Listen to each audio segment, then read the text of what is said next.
Olá pessoal, sejam muito bem-vindos ao nosso canal. Hoje, vamos mergulhar em um livro da Bíblia que muitos consideram difícil, intimidador e até um pouco estranho.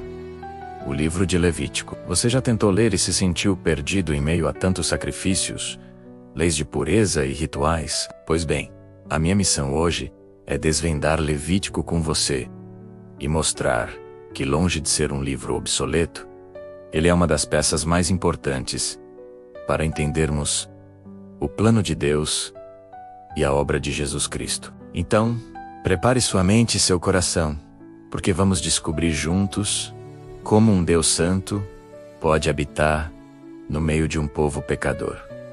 Para começar, vamos nos localizar. Levítico é o terceiro livro da Bíblia, logo depois de Gênesis e Êxodo. Em Êxodo, vimos Deus libertar o povo de Israel da escravidão no Egito, dar a eles os 10 mandamentos no Monte Sinai e a instruí-los a construir o tabernáculo, uma tenda sagrada onde a presença de Deus habitaria. O livro de Êxodo termina com a glória de Deus, enchendo o tabernáculo de forma tão intensa que nem mesmo Moisés conseguia entrar. E é aí que Levítico começa. Ele responde à pergunta fundamental que ficou no ar.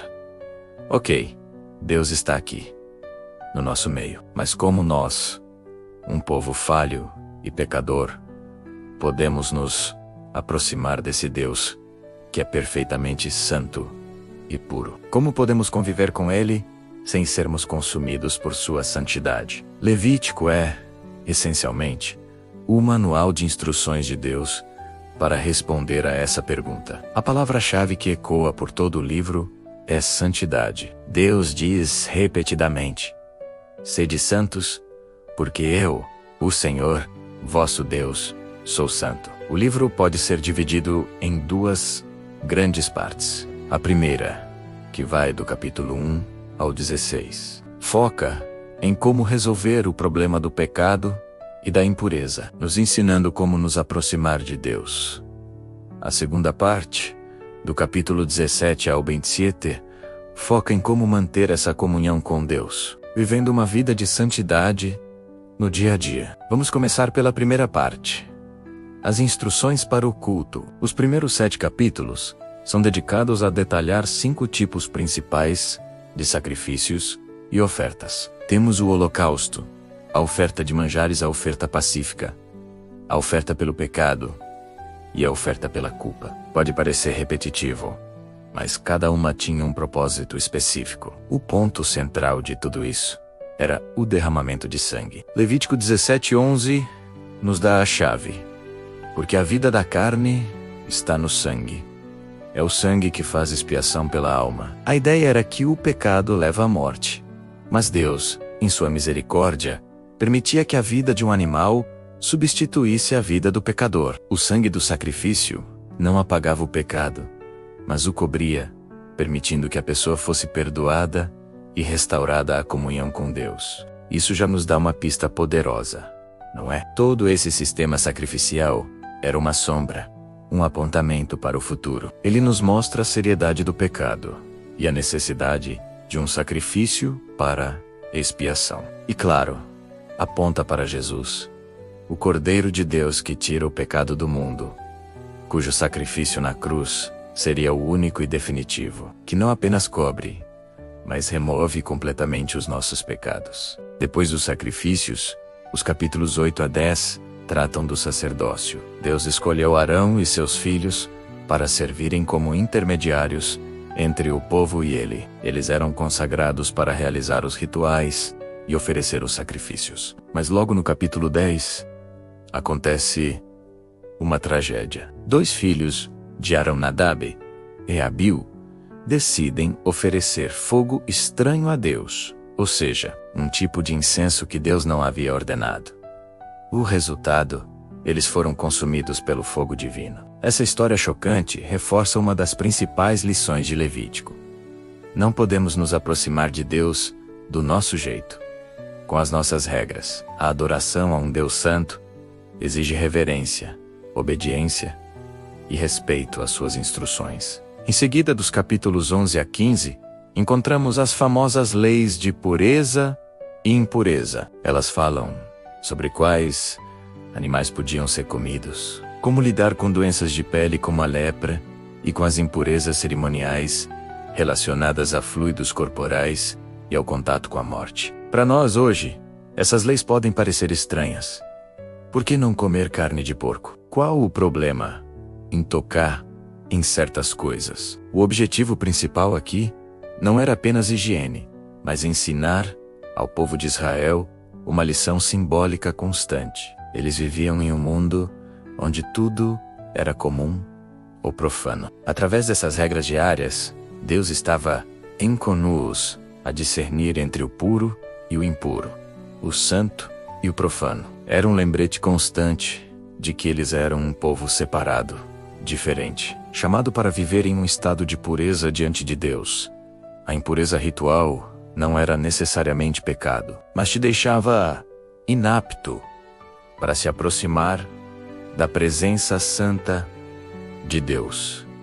Toda essa primeira sessão de Levítico atinge seu clímax no capítulo 16, com a descrição do dia da expiação, o Yom Kippur. Este era o dia mais solene do ano em Israel. Apenas uma vez por ano, nesse dia, o sumo sacerdote podia entrar no lugar mais sagrado do tabernáculo, o Santo dos Santos, onde a Arca da Aliança estava. Ele fazia isso para fazer expiação, não apenas por seus próprios pecados, mas pelos pecados de toda a nação. 2 bodes eram usados. Um era sacrificado como oferta pelo pecado, e seu sangue era aspergido no propiciatório, a tampa da arca, o outro bode, conhecido como bode expiatório. Tinha os pecados do povo confessados sobre ele pelo sumo sacerdote, e então era enviado para o deserto, simbolizando que os pecados estavam sendo levados para longe. Essa é uma das mais belas e claras prefigurações da obra de Cristo em todo o Antigo Testamento. Jesus é ao mesmo tempo nosso sumo sacerdote, que entrou no santuário celestial, e o sacrifício perfeito, cujo sangue nos purifica, e também o nosso bode expiatório, que levou sobre si os nossos pecados. Isso nos leva à segunda metade do livro, do capítulo 17 em diante, frequentemente chamada de Código de Santidade. Se a primeira parte tratou de como entrar na presença de Deus, esta segunda parte trata de como viver na presença de Deus. A santidade não deveria ficar restrita aos rituais do tabernáculo. Ela deveria se espalhar por todas as áreas da vida do povo. Os capítulos 17 a 22 trazem leis sobre justiça social, ética sexual, honestidade nos negócios e respeito pelos pais e pelos pobres. É aqui, no meio de todas essas leis, que encontramos um dos mandamentos mais famosos da Bíblia, citado por Jesus como o segundo maior mandamento: amarás o teu próximo como a ti mesmo. Levítico 19 e 18. Isso nos mostra que, para Deus, a verdadeira santidade não é apenas sobre rituais corretos, mas sobre relacionamentos corretos. Viver de forma santa é tratar as outras pessoas com amor, justiça e dignidade, refletindo o caráter do próprio Deus. O capítulo 23 descreve as 7 festas anuais que Israel deveria celebrar. Festas como a Páscoa, Pentecostes e a Festa dos Tabernáculos. Elas não eram apenas feriados, mas ensaios gerais divinos. Cada uma delas comemorava algo que Deus havia feito no passado e, ao mesmo tempo, apontava para algo que ele faria no futuro através do Messias. Elas eram o calendário profético de Deus, marcando os tempos da redenção. Avançando, os capítulos 24 e 25 detalham mais algumas leis, incluindo o incrível conceito do ano do jubileu. A cada 50 anos, as dívidas eram perdoadas, os escravos hebreus eram libertados e a terra que havia sido vendida voltava para a família original. Imagine o impacto social disso. Era um reset econômico e social completo, projetado por Deus para evitar a pobreza extrema e a opressão, lembrando ao povo que a terra em última análise, pertencia a ele.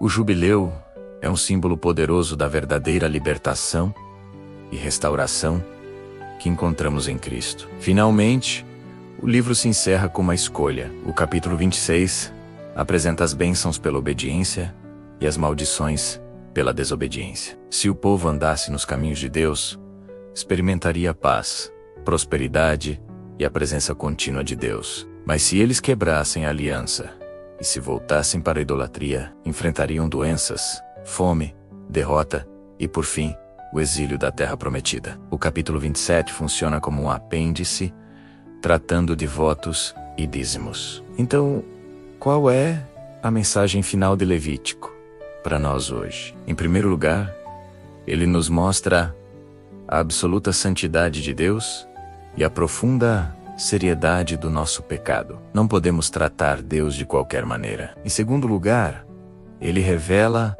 a imensa graça de Deus. Mesmo diante da santidade e do pecado, Deus não nos abandona. Ele mesmo providenciou um caminho. Primeiro, através dos sacrifícios de animais. E, finalmente, através do sacrifício perfeito de seu Filho Jesus. Para o cristão, ler Levítico é como encontrar pegadas de Jesus em cada página. Vemos Cristo como nosso sacrifício, nosso sacerdote, nosso bode expiatório e a personificação da verdadeira santidade. O livro de Hebreus no Novo Testamento é o comentário inspirado sobre Levítico, explicando como tudo aquilo apontava para a realidade que temos em Jesus.